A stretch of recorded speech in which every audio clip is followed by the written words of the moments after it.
Selamat siang kawan-kawan semua, selamat siang juga teman-teman yang ada di depan kami. Selamat siang dari kami dari Sungai Poso di Desa Sulewana. Bisa dilihat ya di samping, di belakang kita itu adalah apa Ibu Santi, di belakang kita? Jembatan yang dibangunkan oleh perusahaan Poso Energi. Nah, di depan kita nanti itu ada jembatan gantung yang itu menjadikan alat penghubung ya dari masyarakat Desa Sulewana menuju menuju kebun mereka. Itu artinya itu jembatan yang betul-betul jembatan kehidupan lah ya bagi masyarakat Desa Sulewana, dan itu sudah dibangun sejak tahun 92 gitu ya.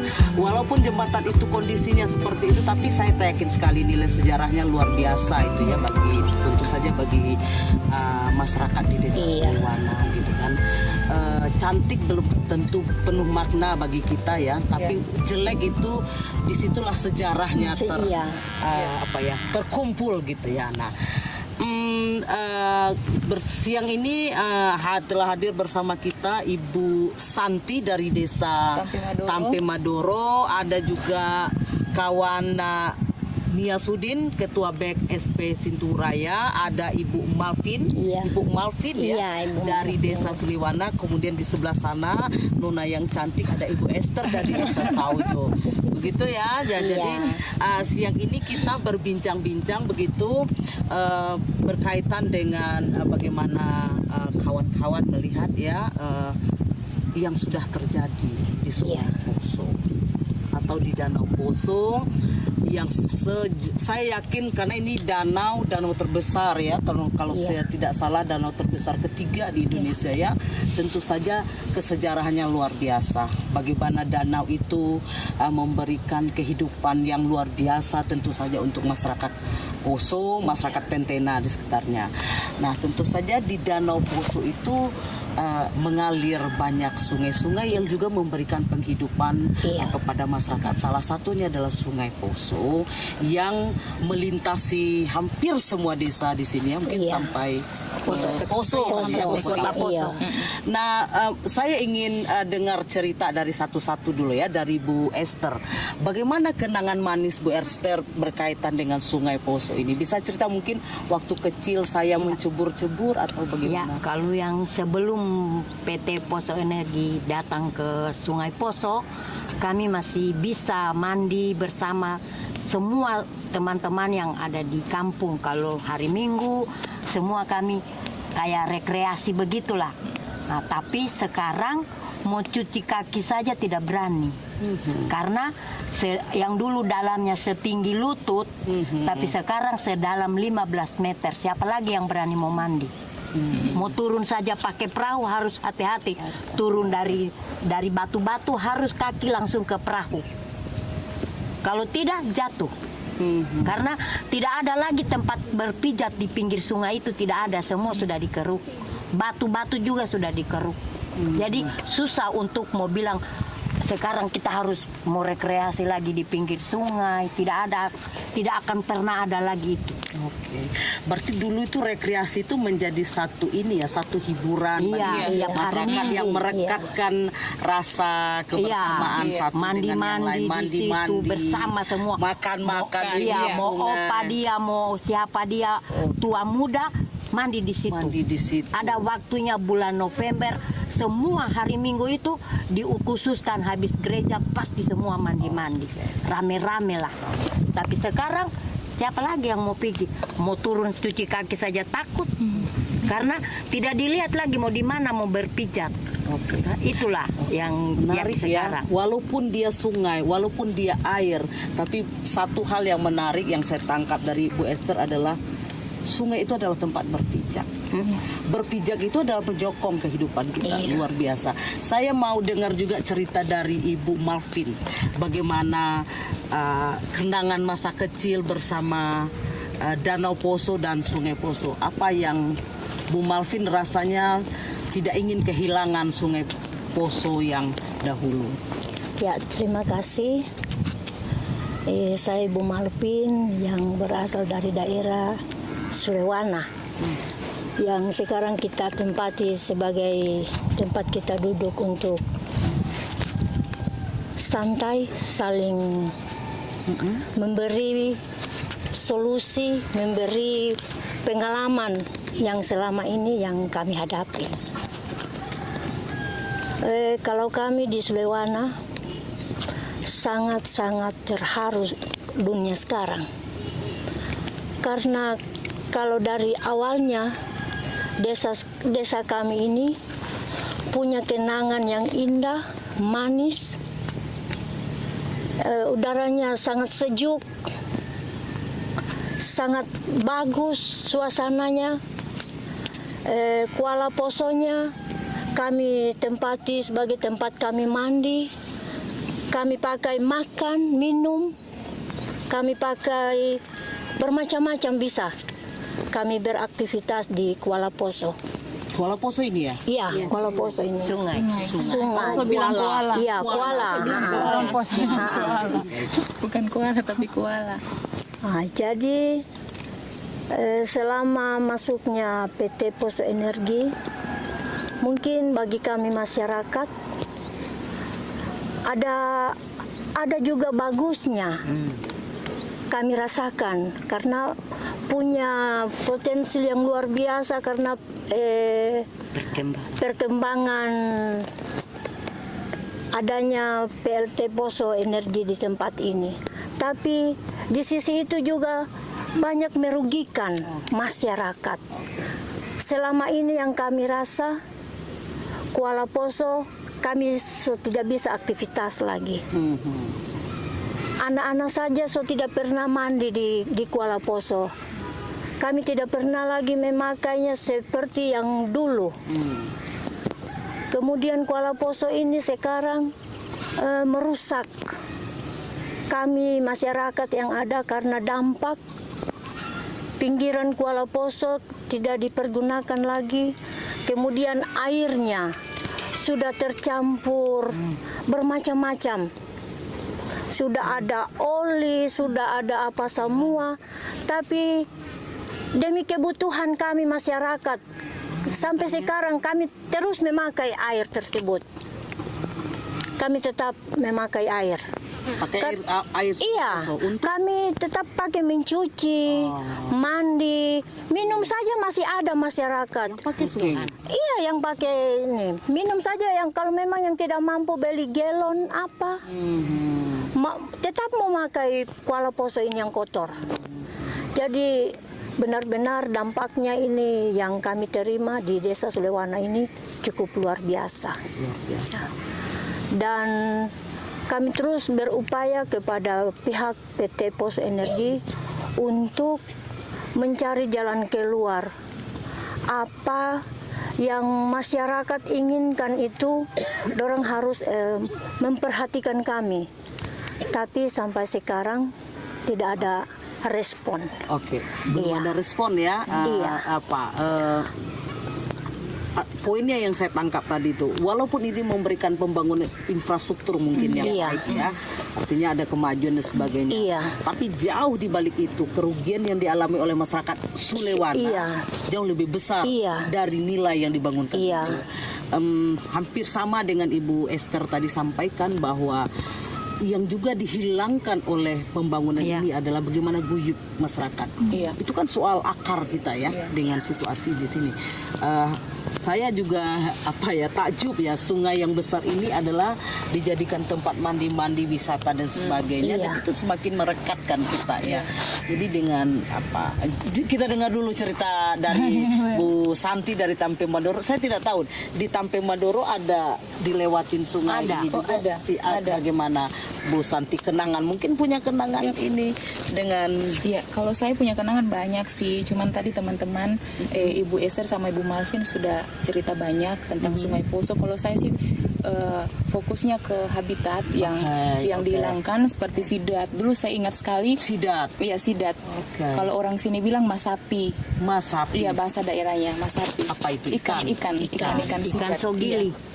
Sogili bilang sidat kan, umumnya bilang sidat. Orang Poso Belut. bilang Belut. nggak masuk belut dia. Belut. Kalau belut yang di sawah, satu-satu iya. ya, satu-satu Masapi, umumnya. ya. Masapi orang Poso bilang, terus biasanya dibilang sogili. Sogili. Iya, kalau orang dari Manado, dari daerah Poso, di luar Poso maksudnya biasa bilang sogili, tapi pada umumnya dikenal dengan sidat. Sidat. Iya, kemudian yang saya kenal sih dari dulu dibilang sidatnya kita yang orang Poso itu agak bertahan dia dibanding dengan sidat jenis lain kayak di Ambon. Kalau masuk di darat begitu kehilangan air, dia bisa bertahan sampai 15 menit dibanding dengan jenis sidat di daerah lain. Kemudian yang saya ingat ada satu budaya yang sama sekali sudah hilang sekarang.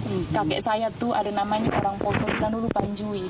Jadi kalau kita itu mau suka makan ikan itu tidak harus dipancing dulu.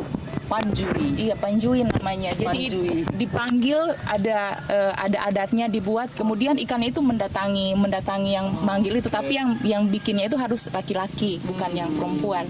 Jadi kalau kita suka makan banyak, biasanya kan kalau cuma dipancing kan kalau dulu masih bisa dipancing, sekarang sama sekali sudah nggak ada itu, nggak bisa dipancing lagi, hampir punah lah istilahnya. Dulu di pinggir sungai di Tampe Maduro itu biasa orang bilang mau nyilo malam itu, cari sidat itu malam hari pakai lampu Petromax ya, lampu gas kami bilangnya, pakai itu. Nah, biasa dapat itu dipancing malam hari, besoknya bisa dibawa, tapi sekarang nggak bisa lagi. Yang panjui tadi itu cuman memanggil bagaimana sidat iya. datang kepada kita, tangkapnya dengan menyilo itu. Tidak, di panjui beda lagi dengan monyilo. Kalau panjui dipanggil jadi dia ada datang. beberapa kalau boleh Budaya. di samping menghilangkan kayak nilai-nilai kekerabatan, nilai-nilai kekaripan, guyup di situ ya, juga menghilangkan beberapa habitat ya, Iya, habitat lokal di sini yang tadi Bu Santi sampaikan, ikan sidat ya, dan sidat, sogili. Ikan sidat, sogili, dan juga menghilangkan budaya-budaya yang mungkin di situ tuh kayak panjui tadi itu, tradisi orang sini untuk cari ikan, budaya cari ikan yang sangat humanis mungkin barangkali ya. Jadi tidak menggunakan bahan-bahan kimia yang mematikan.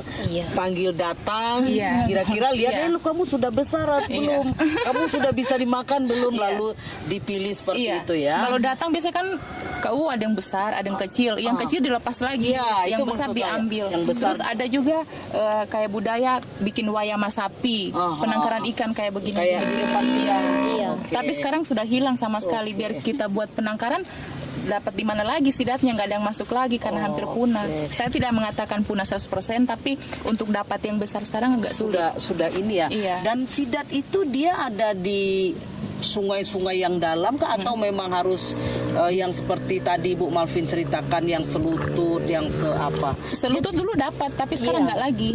Oke. Iya. Maksudnya dia senangnya di tempat dalam, di tempat bersih, atau Di tempat yang bersih. Tapi di tempat bersih yang bening airnya, dia suka di situ. Berarti kalau boleh tahu, Sungai Poso ini tidak sekotor ini dulunya? Tidak, Ibu, sampai bisa dipakai minum. Batu di dalam saja kelihatan loh. Iya. Dari atas kita foto saja dari atas pakai kamera yang biasa aja bisa tembus loh batu di dalam, saking beningnya. Nah, selain dari tadi itu ya tempat mandi, rekreasi, cari kita kebutuhan pangan, manfaat apa lagi yang dirasakan oleh orang sekitaran sungai dan Danau Poso ini ya? Memberikan apakah? Karena kita lihat tadi itu, saya tidak tahu apa itu namanya, yang kayak dipancang-pancang itu. Nah, itu fungsinya untuk apa? Tempat ikan. Tempat ikan. Iya. Itu yang tadi disebut wayan. Kalau ini karamba. Karamba. Ada wayang masapi. Wayan masapi itu Kalau pagar sogili itu kita bikin di tempat yang dalam, sepanjang 30 meter, begitu 40 meter, tapi 20 seboleh biasa juga kali. 20, tapi kalau 20 kurang ikan yang kurang masuk. ikannya. Sogilinya itu kurang. Jadi dibikin seperti Di begini. tengah sungai? Iya, di Iya. tengah sungai dibikin begini. Sampai kecil bikin sabua di atas kali yang tidak ada air. Jadi kita punya rumah dan di atasnya Iya, itu di pondok-pondok ujung. lah. Artinya yang saya mau tangkap bahwa itu adalah usaha dari masyarakat untuk Iya. meningkatkan perekonomian. Iya, itu. Gitu ya. Itu Ah. Oh, dulu tuh seperti Iya, itu. seperti itu. Hampir semua masyarakat Iya, seperti itu. dari Tentena sampai di Oh. ke sana itu seperti itu. Nah, lalu sekarang bagaimana situasinya? Tidak ada lagi karena bisa lagi seperti sudah itu. dikeruk itu, jadi justru itu yang sampai sekarang orang pertahankan di Desa Saojo, masih ada sekitar 17 pagar yang belum dibayarkan karena ada sudah dibayarkan, ada bertahap yang sementara dipakai itu sampai 150 juta, 200. Nah, kalau seperti kita orang itu tidak dipakai lagi tapi masih budaya yang lalu masih dari nenek moyang sudah di situ, itu yang kita orang tuntut sekarang. Sampai sekarang 17 pagar itu belum selesai. Artinya Wayan Masapi, Pagar Sogili, Kalamba ini itu sangat lekat ya dengan Iya. Gimana? Itu menjadi mata Tapi pencaharian. boleh saya minta umumnya kita satu-satu karena kita di ini ya. Bagaimana Bu Santi? Pagar Sogili itu menjadi kebiasaan semua orang di sini nih. Jadi Yang sekitaran sungai, iya. Bahkan sebenarnya sungai itu kau bisa dipakai untuk tempat transportasi. Kayaknya ada hasil hutan. Dulu kan masih banyak rotan di sebelah itu. Terus, iya, ada pohon kelapa yang di seberang sungai, termasuk Tampe Madoro juga. Kemudian ada kayak kemiri, buah kelapa. Hasil kita kan bikin kopra kan istilahnya. Biasa kalau kita mau angkut lewat menyeberang begini agak sulit. Kita pakai rakit. Kita ilir ke sana sampai di Watu-Wawu. Di situ tempat ininya baru kita mau jual ke kota. Tapi sekarang nggak bisa karena masalahnya tiba-tiba biasa kita dirakit atau hanya perahu kecil. Pintu airnya di sini mungkin dibuka karena buka tutupnya itu kami tidak tahu waktunya.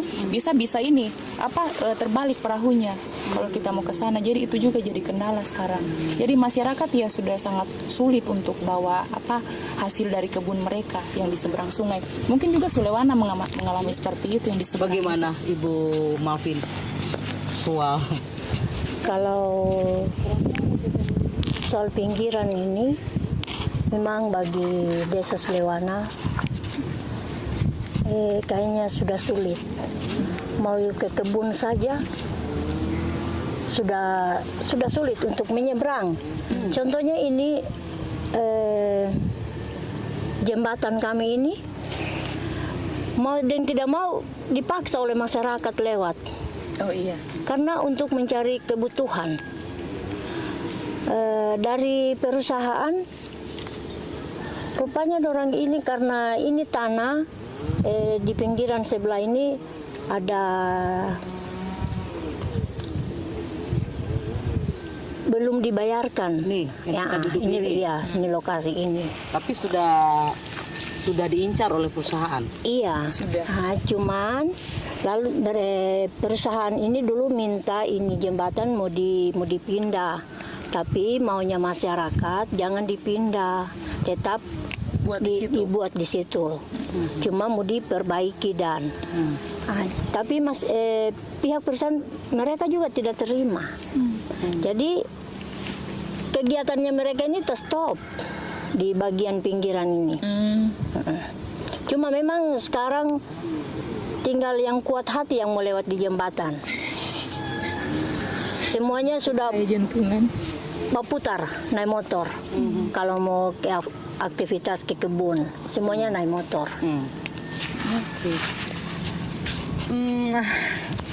Bagaimana seorang Nia Sudin ya, aktivis perempuan SP Sinture Poso melihat situasi yang dialami oleh masyarakat yang saya yakin ini menjadi daerah pengorganisasian ya, bagaimana?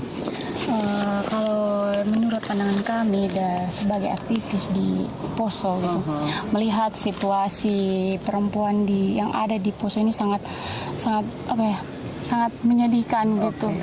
Kemudian dengan komitmen pemerintah yang ingin mengurangi gas efek rumah kaca dengan dengan EBT begitu, dengan energi baru terbarukan yang dari fosil ke energi baru terbarukan yang dianggap ramah lingkungan, kemudian juga dikatakan sebagai energi yang bersih, yang memberikan keuntungan bagi masyarakat. Itu menurut kami itu adalah solusi palsu sebenarnya yang ditawarkan oleh pemerintah gitu. Yang ditawarkan oleh negara itu adalah solusi palsu. Kenapa saya katakan ini sebagai solusi palsu? Karena faktanya, kenyataannya yang terjadi pada masyarakat yang tadi sudah disampaikan oleh ibu-ibu gitu. Begitu banyak perempuan yang memang dimiskinkan gitu. Kemudian banyak mengalami dampak-dampak negatif dari aktivitas PLT Poso ini, mulai dari perempuan kehilangan lahan kelolanya, kemudian perempuan kehilangan air bersih, gitu kan, seperti yang dikatakan Ibu Malvin tadi.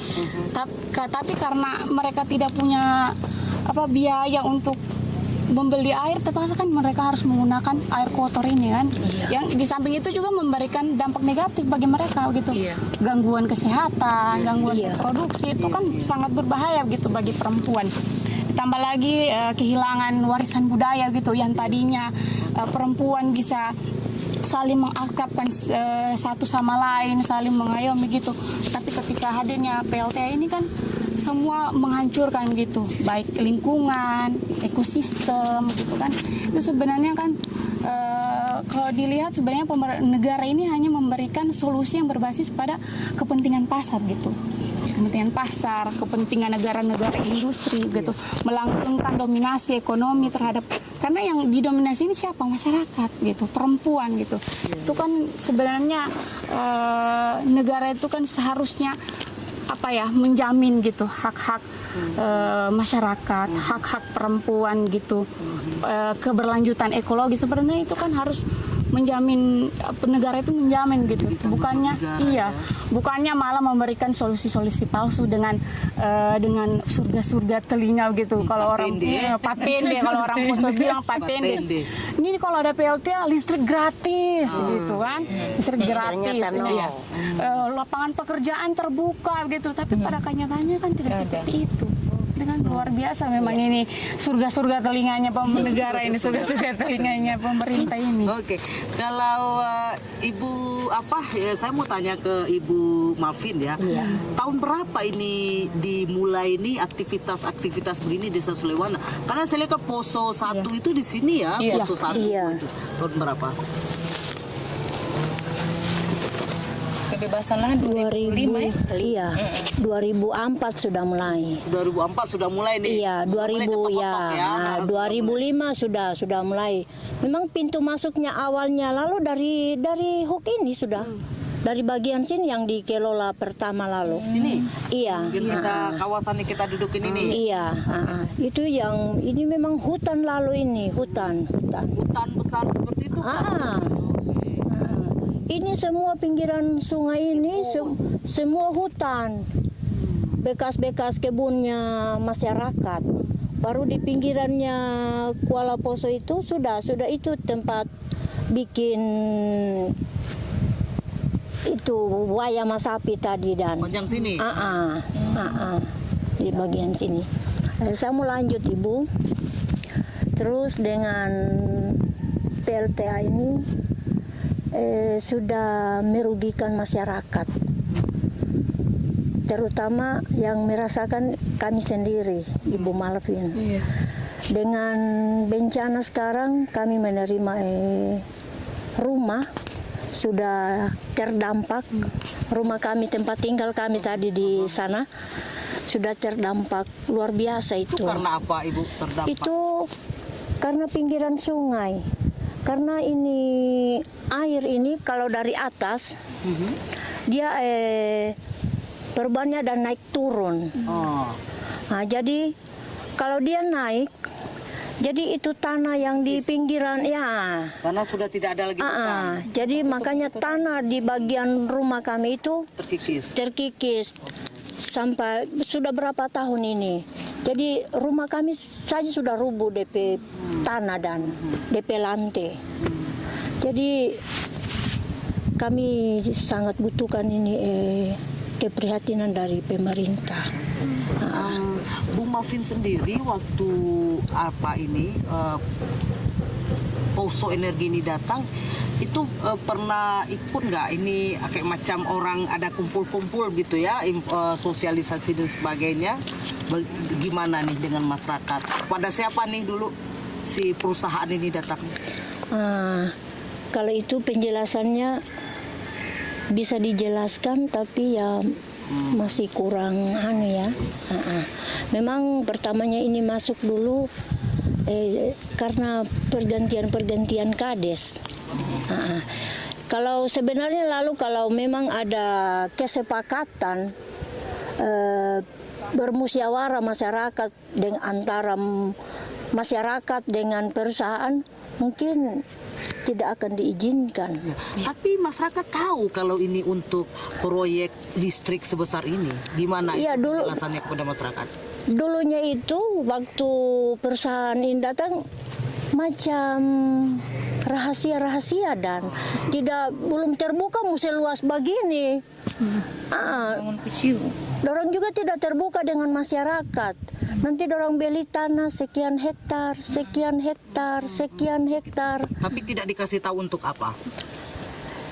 Ya dikasih tahu, tapi mungkin pahamnya masyarakat itu hanya perusahaan yang sekecil. Tidak seperti ini. Iya, tidak. Di tempatnya Bu Esther begitu juga modelnya? Ya, kalau dulu kita orang kan tidak ada bangunan seperti ini kalau di wilayahnya kita orang. Jadi yang kita orang tahu itu pertama pembebasan pinggiran sungai.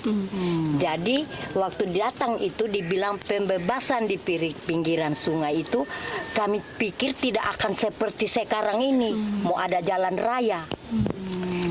Karena penjelasannya itu dulu dibayar pinggiran sungai itu karena kalau masyarakat masih berkebun di pinggiran sungai, kadang lantas air naik, kita orang tidak bisa menuntut karena sudah dibayarkan dampak.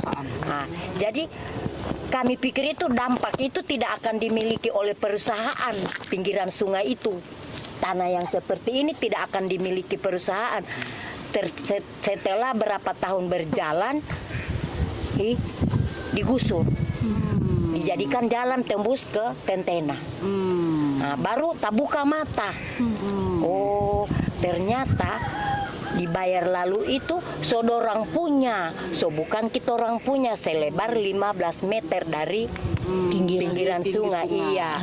Jadi baru sadar karena digusur, dibikin jalan. Nah, setelah kita orang bebaskan 15 meter, yang digusur bukan 15 meter, 20, 50. Nah, disitulah kami berkelahi dengan perusahaan karena kami menuntut ganti rugi lagi yang sudah dilewati. Bagaimana kalau seperti ini yang dibebaskan, bukan mau tunjuk ibu, ini yang dibebaskan lantas digusur sampai di atas sana. Nah, bagaimana lagi kita orang mau naik ke atas macam sobat tebing seperti itu? Itu yang kita orang tuntut. Sekarang masih ada kebun yang belum dibayarkan karena sudah batebing. Saya datang dengan Ibu Yerlin di PT Poso Energi 2 di kantornya. Dia jawab sama kita orang, kenapa orang tidak bekerja di situ? Orang lewat semua. Kenapa ibu datang menuntut? Iyo, selesai pekerjaan, tapi kita orang tanah apa orang mau biarkan begitu saja? Jadi dibilang, jadi bagaimana ini mau dibayar atau tidak? Dia bilang untuk mau dibayar kita orang belum bisa pastikan. Ibu pulang dulu ke kampung, lapor ke kepala desa. Nanti kepala desa lagi yang menyurati kepada kami supaya kami lagi yang menyurati ke pusat. Tapi sampai hari ini tidak selesai.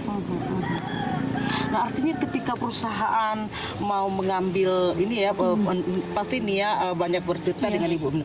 Ketika perusahaan mau mengambil tanah-tanah masyarakat ini, dia dialognya langsung kepada individu per individu atau dia melalui perantara atau bagaimana dari hasil Kalau dari hasil pengamatan kami bahwa memang berapa kali kami berdiskusi dengan perempuan-perempuan yang terdampak itu, mereka mengatakan bahwa mereka tidak dilabatkan gitu ketika proses sosialisasi, mungkin proses pembebasan lahan itu segala macam proses yang disampaikan oleh PLT itu perempuan itu tidak terlibat gitu. Perempuan tidak dilibatkan. Yang mereka tahu hanya ini pembangunan proyek PLT Poso, kemudian ini ada proyek strategis nasional gitu yang nantinya ketika ada proyek ini lapangan pekerjaan buat anak-anak mereka itu tersedia gitu. Kemudian listrik akan gratis gitu kan. Tidak mengatakan ini listrik untuk warga Poso gitu kan. Tidak disosialisasikan, tidak disampaikan kira-kira pembangunan ini nantinya dampaknya apa, semua itu perempuan itu tidak terinformasi gitu, sehingga mereka sadar ketika sudah terdampak. Iya. Sudah kaget ketika ternyata perusahaan ini ternyata sampai mau dibangun 4 turbin gitu kan. Memang perempuan jadi dalam proses-proses pengambilan keputusan itu perempuan tidak dilibatkan. Gitu. Oke. Nah, Bu Santi, seperti yang Bu Santi pernah cerita di salah satu pertemuan kita ya, bahwa desa Bu Santi Tampe Madoro itu juga akan menjadi menjadi target dari Poso 3. Itu sejauh mana itu aksi yang sudah mereka lakukan, baik itu persoalan soal tanah-tanah yang akan mereka gunakan, itu bagaimana ceritanya Bu Santi? Kalau itu sih jadi dilema ya buat saya pribadi sekarang ini, karena untuk Tampe Madoro itu sekitaran 80% tanahnya sudah dibayarkan, cuman sayangnya mereka menjualnya bukan langsung ke perusahaan tapi pakai pengantara. Kebetulan tahun 2016 saya ingat sekali, saya jadi utusan mulai dari Saojo, Sulewana, saya kira ada 6 desa itu dan berapa camat ya sesuai dengan wilayah masing-masing. Yang untuk perempuan Tampe Madoro, saya yang diutus ke sana masih Hotel Roa-Roa itu belum ambruk dulu di Palu. Sebelum gempa. Kami bikin pertemuan di sana, didatangkan tim peneliti dari Belanda. Makanya saya dengar itu tadi masalah sidat itu, di situ saya tahu bahwa itu habitat yang unik dan dibanding dengan tempat lain. Jadi katakan di situ ini yang dibilang kepada kami salah satu tokoh perempuan saya, ini akan dibuatkan sejenis pipa dari atas sana, dari danau terus sampai ke laut, karena katanya sidat itu kan bertelur di sana, kalau udah beranak kan dia naik lagi ke atas. Tapi sampai sekarang saya lihat tidak ada. Kemudian Tampe Madoro itu sekitar 80 hektar arah ke sana yang akan diambil, tapi yang saya lihat sekarang bukan yang sana diambil duluan, justru ini yang sudah dibayar dari PT Poso Energi. Sebagian ada yang sebelah sininya. Oh, sebelah kanan. Iya, sebelah kanan. Kalau arah ke Poso sebelah kanan. Dari Poso sebelah. Kalau dari Poso sebelah kiri yang diambil sekarang yang udah dibayarkan. Yang di retan rumahmu yang berbukitan. Iya, bukan di situ, di sana, di bawahnya. Kan kampung kan di bawah. Yang di bawah, yang kampung kayak di bawah. Iya, itu. Apa tuh? Wajan itu ya? Iya, itu sudah dibayarkan. Terus yang dikatakan kepada kami waktu itu sudah tanda tangan MOU termasuk saya, dikatakan di sana hanya digunakan selama 50 tahun. Jadi ini dari 2005 kita hitung berapa tahun sudah sampai 50 tahun. Itu sistem kontrak istilahnya. Jadi saya tanya waktu itu di kantor lingkungan hidup di Palu, saya tanyakan mungkin pertemuan di situ. Jadi kalau 50 tahun misalnya sudah dibayarkan itu dipulangin nggak sama yang punya tanah? Katanya oh nggak lagi, yang kalau sudah dibayar lunas sudah itu milik perusahaan. Saya bilang kalau begitu kan kontrak dong. Kita bantah-bantahan di situ. Akhirnya ada salah satu Ibu Irma deh kayaknya waktu itu yang kasih penjelasan. Saya dengar dan saya yang paling buat bertanya waktu itu, dan akhirnya ditandatanganilah waktu itu MOU-nya 70-30% hitungan penerimaan karyawan. Artinya anak daerah itu 70%, tapi yang 30%-nya di luar daerah Poso. Itu tapi kenyataannya, salah satu bujukannya. Tapi kenyataannya sampai sekarang nggak seperti itu. Yang paling tinggi lah ya kita namanya security ya. Itu pun security bisa dihitung jari. Jadi salah satu iming-imingnya ketika ini ada 70% dari karyawan itu adalah putra di situ. Tapi pada kenyataannya hanya jadi security itu pun salah satu. Nah, kebayang nggak ya selama 50 tahun gitu ya dipakai, itu artinya semua perumahan terendam gitu loh. Lalu mereka kebayang mereka akan pindah ke mana gitu. Berumah di mana seperti itu. Itu bagaimana?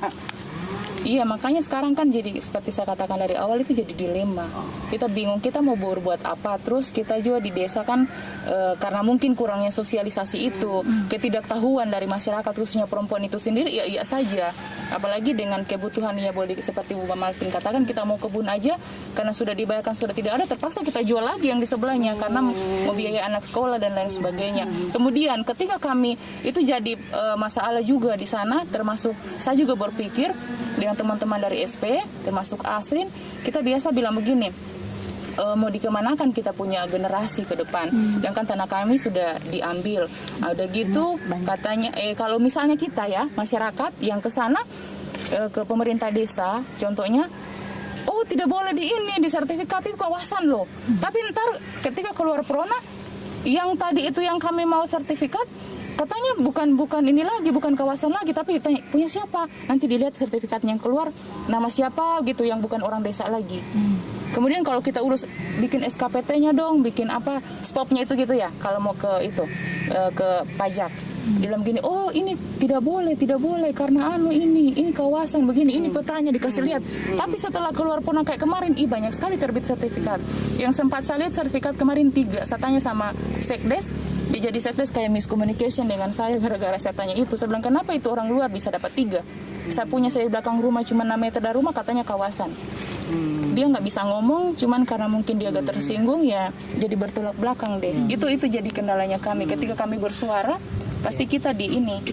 Nah, ini kan ya sudah, kalau di Tampe Maduro itu mereka baru aksi ya, belum artinya belum terdampak secara langsung begitu ya dengan itu, walaupun ada rasa-rasa kekhawatiran pasti. Apa upaya-upaya yang sudah mulai dilakukan di masyarakat Tampe Maduro? Mereka tidak khawatir kah atau bilang tidak terdampak? Kayaknya sudah deh. Yang bagian sana yang digusur, yang awal itu kalau dari arah Pose sebelah kanan, itu kan kemarin tempat rekreasi juga. Kalau kita hari Minggu kayak Ibu dua ini tadi cerita, kita hari Minggu di sana. Jadi tidak susah-susah ke Siuri. Di situ kan ada batu-batu bagus. Tapi sekarang setelah digusur, kemudian diambil dari perusahaan, itu kan sudah dibayarkan. Ya, apa upaya apa sih sebenarnya yang sudah mulai dilakukan oleh masyarakat untuk dalam tanda kutip menghadapi Iya, itulah kalau kita di sana ada beberapa orang yang kita organisirkan, yang perempuan. Kita sudah berupaya, misalnya kalau misalnya ada, katanya ada tim 9 di Tampe Maduro kayak gitu, ada pertemuan-pertemuan khusus yang untuk pembebasan lahan, itu ada tim 9 yang masuk.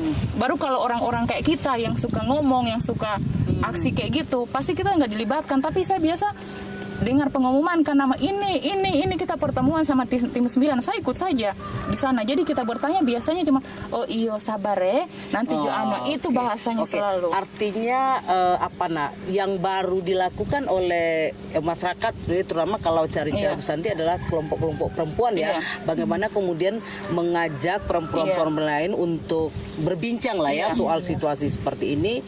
Namun terhalang ketika harus menyampaikan berkomunikasi dengan pemerintah desa. Artinya pemerintah desa tidak terbuka ya. Tidak terbuka dan tidak memihak kepada orang-orang seperti kepada masyarakat, tapi justru ada macam macam keleluasaan juga yang diberikan kepada perusahaan seperti ini. Nah, kalau di Sulewana sendiri bagaimana Bu, upaya-upaya yang dilakukan, samakah atau bagaimana? Kalau kami di sini, contohnya lalu waktu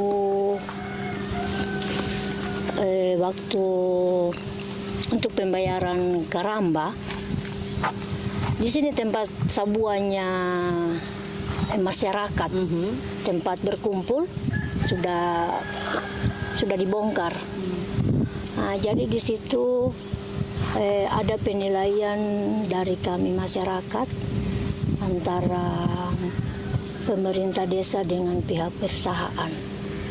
Kalau kami di Sulewana ini, saya mau bilang 90% mungkin masih. Tapi yang hanya sudah 100%. Ini pemerintah. Maksudnya bingung. 90% mungkin masih itu mungkin masih menolak, mungkin masih mungkin masih apa nih maksudnya? Dari pihak pemerintah.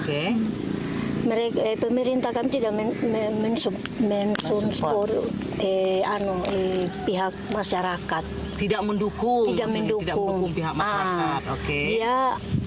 Dia ke perusahaan, Oke, dia ke perusahaan. Jadi masyarakat itu biar keluar air liur, bataria apa, menuntut apa, kalau masyarakatnya Iya. tidak Sama berarti. satu jalan, masa bodoh masyarakat datang kumpul-kumpul di sini. Contohnya lalu waktu pertahanan untuk pembayaran karamba di pinggiran ini sampai-sampai ke pengadilan.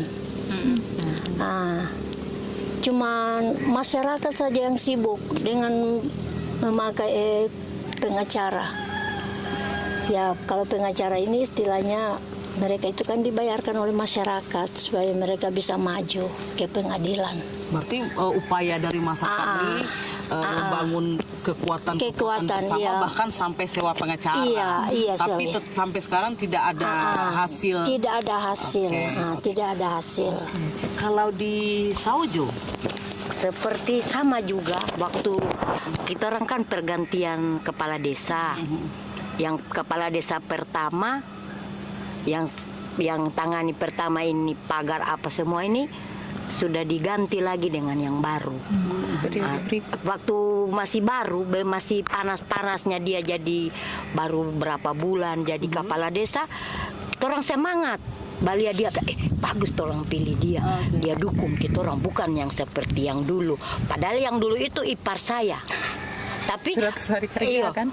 Tapi karena melihat dukungan yang baganti ini macam mendukung, terpaksa Iko arus. Pertemuan di telepon itu orang mau bikin pertemuan ini supaya besok. Oh iyo, Iko.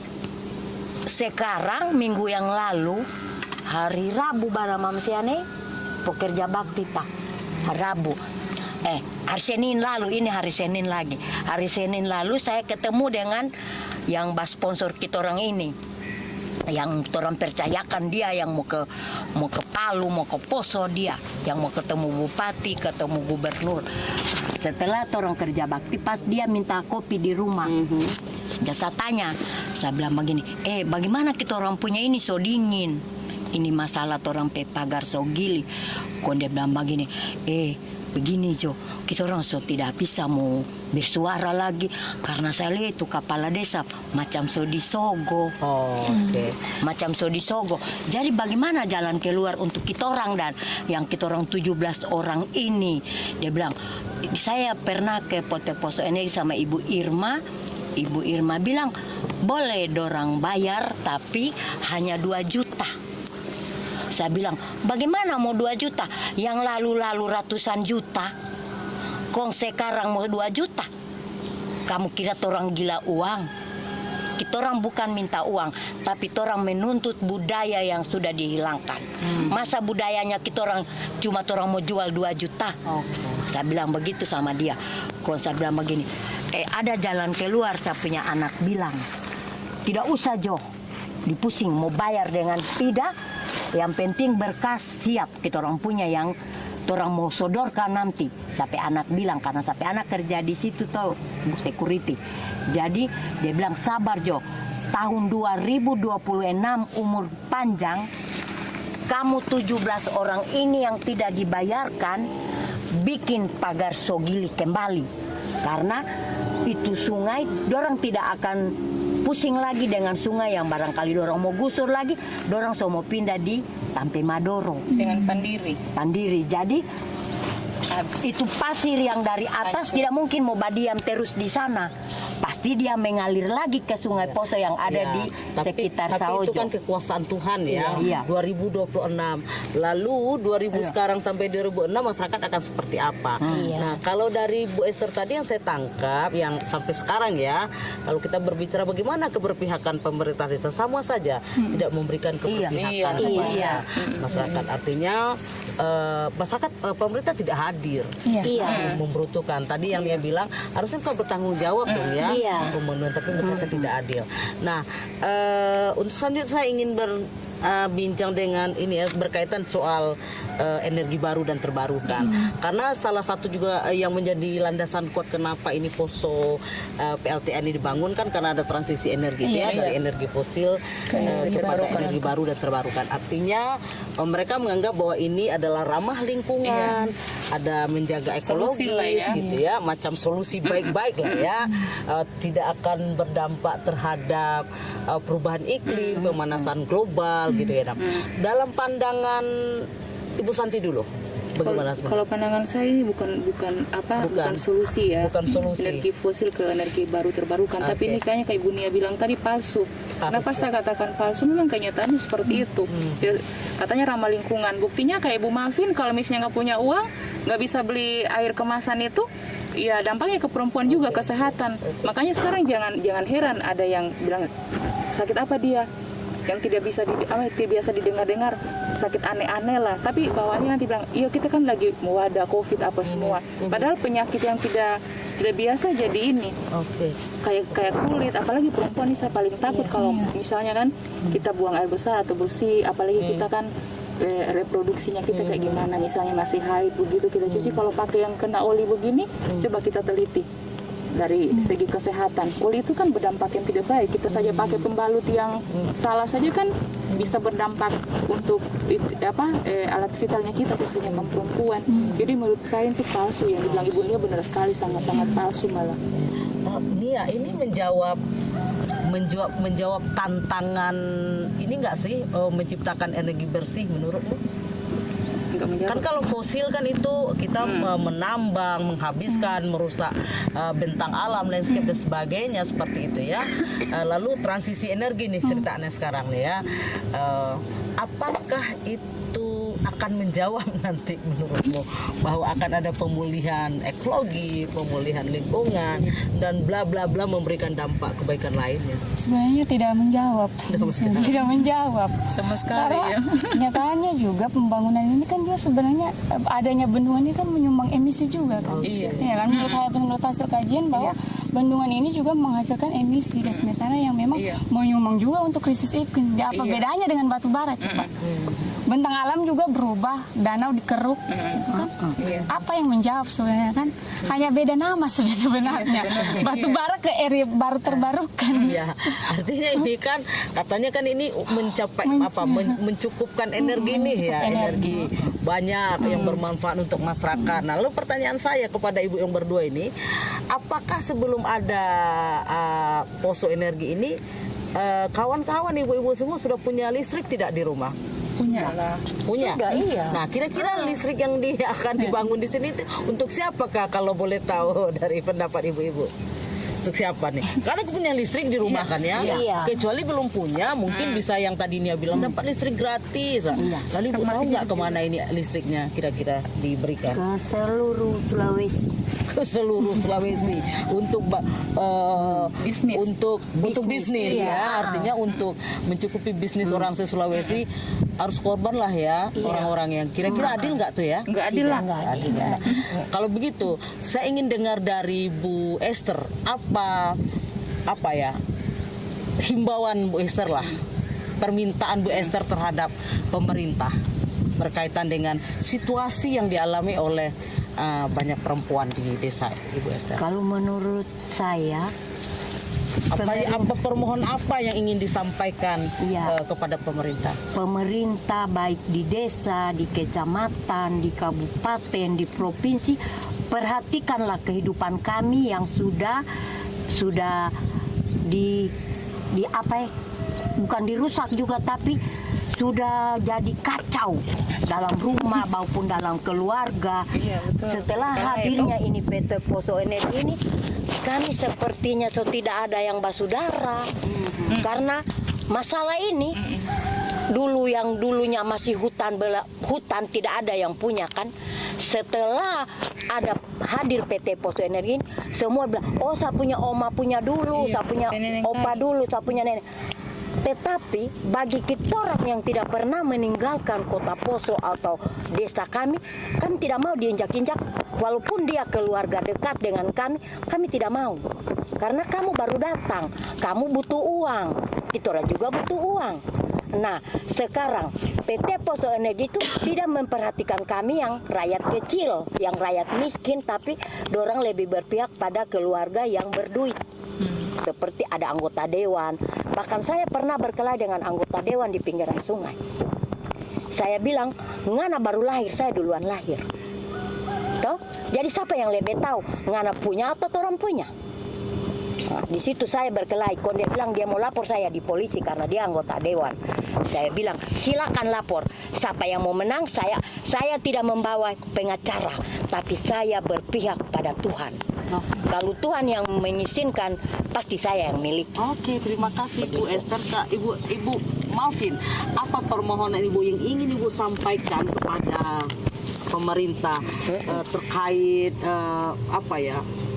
terkait mungkin situasi yang tidak menguntungkan dan tidak mengenakan yang dirasakan oleh masyarakat Sulewana? Ya, terima kasih Ibu. Kalau menurut Ibu Malvin, sedikit. Kalau menurut Ibu Malvin, di pihak pemerintah ya marilah sama-sama dengan masyarakat. Jangan pihak pemerintah berpihak ke perusahaan, dia tinggalkan masyarakatnya. Yang kebetulan masyarakat itu sudah menerima dampak, sudah menerima situasi yang buruk mau lari ke pemerintah, tahu-tahunya pemerintahnya sudah ke perusahaan. Jadi mengadunya ini semua di mana ini masyarakat kasihan. Jadi permohonan kalau dari Ibu Malvin, pihak pemerintah ini harus sejalan dengan masyarakat, harus sama-sama mendayung masyarakatnya ya. Jangan karena perusahaan, kan kalau di perusahaan ini tahu dorang kalau so dikasih duit bisa jadi baking apa jo kamu di situ masyarakat mau mati jo, mau minum air kotor minum jo. Begitu. Memang perusahaan ini dengan pemerintah yang ada di tempat ini dengan pihak masyarakat, ya saya mau bilang pemerintahnya sudah 100% pihak ke perusahaan. Jadi ketorang itu biar berupaya bagaimana tidak didukung lagi oleh pemerintah kami. Tidak didukung lagi. Jadi sekarang Ibu Malvin yang alami hal ini karena saya melapor dengan dampak yang saya terima. Ya habis melapor, pulang habis. Tidak ada menunggu jawaban yang pasti mau bagaimana respon pemerintah itu. Oke, terima kasih Bu. Masuk dari Bu Santi, apa yang mau disampaikan nih? Kalau saya sih nggak banyak ya, karena kita mau bilang stop di sini belum daerah saya sepenuhnya kan Sulewana, cuman karena orang Poso nggak mungkin diberhentikan ini perusahaan. Cuman saya minta kepada semua pemangku kepentingan kalau bisa dan sebaiknya dibisakan stop pembangunan Poso 3 sama Poso 4 supaya dampaknya kami tidak mengalami yang lebih buruk lagi dari teman-teman yang sudah mengalami itu aja. Oke. Nia Sudin.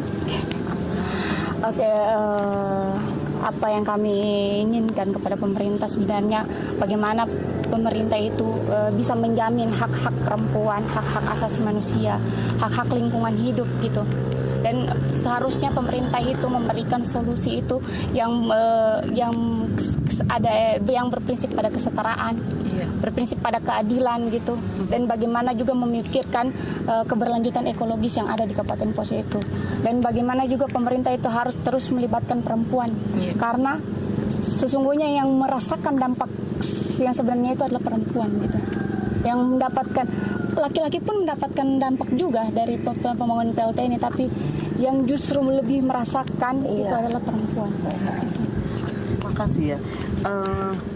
Bagi saya sendiri ini selama ini ketika mendengar cerita tentang Poso Energi, mendengar cerita tentang kerusakan Danau Poso, mendengar cerita tentang hancurnya bentang alam di sini gitu ya. saya saya tidak meyakini separah yang Ibu ceritakan ini.